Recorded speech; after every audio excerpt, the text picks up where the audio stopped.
안녕하세요. 법도TV 엄정숙 부동산 전문 변호사입니다. 오늘은 임차권 등기 설정된 집의 위험성에 관한 내용입니다. 세입자가 마음에 드는 전셋집을 찾았지만 임차권 등기가 설정된 매물이라면 계약을 결정하기가 쉽지만은 않습니다.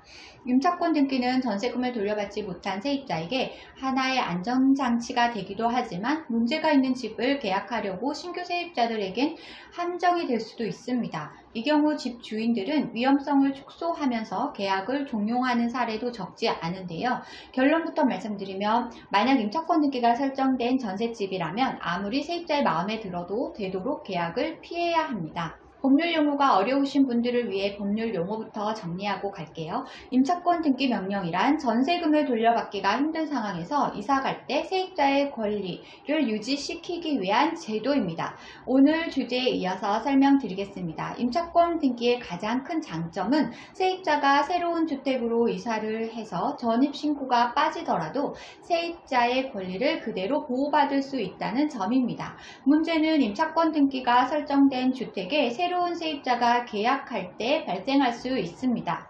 물론 임차권 등기가 설정되어 있더라도 새로운 세입자가 해당 주택으로 전입하는 건 문제가 없습니다. 하지만 이미 임차권 등기가 설정된 주택이라면 새로운 세입자의 전세금 채권 순위가 후순위로 밀리게 됩니다. 즉, 임차권 등기가 설정된 주택은 추후 집주인에게 채무 문제가 생긴다면 전세금을 돌려받지 못하거나 일부만을 받고 집을 빼줘야 하는 위험이 생길 수도 있다는 의미입니다.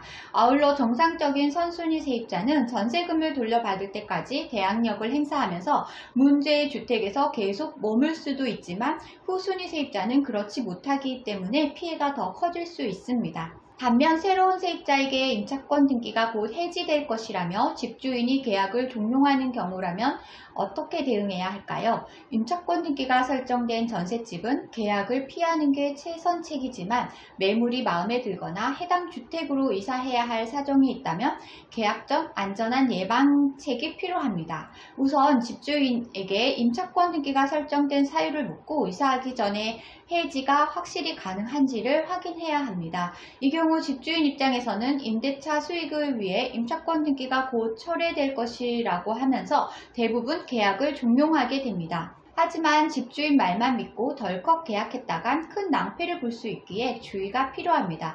임차권 등기 철회에 관한 약속을 공증을 통해서 받거나 임차권 등기 철회에 관한 증거들을 요구할 필요가 있습니다. 집주인으로부터 임차권 등기 철회에 관한 증거물을 받더라도 반드시 본인이 직접 등기부를 통해서 임차권 등기가 해제된 것을 확인하고 계약이나 잔금 거래를 해야 피해가 발생하지 않습니다.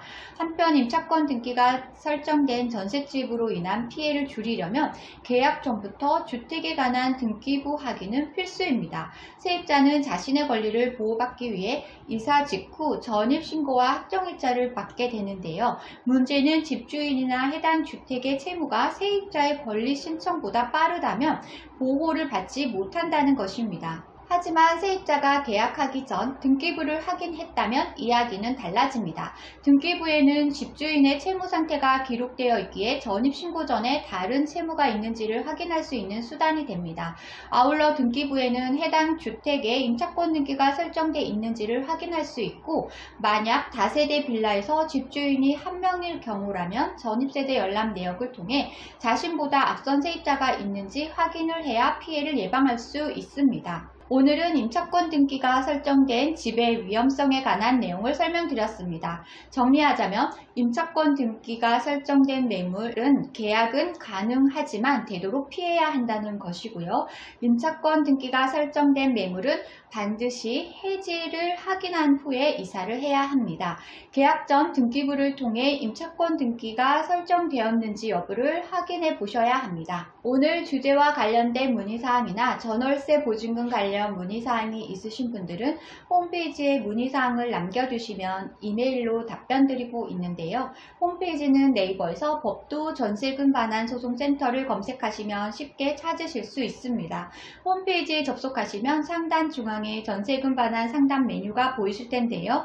체크된 부분은 명확하게 정보를 입력해 두시고 본문에 궁금한 내용을 입력해 두시면 이메일 또는 유선 전화로 답변 드리겠습니다. 오늘은 여기까지 설명해 드렸고요. 다음에 더 좋은 부동산 법률 정보로 찾아뵙겠습니다. 저는 엄정숙 부동산 전문 변호사였습니다.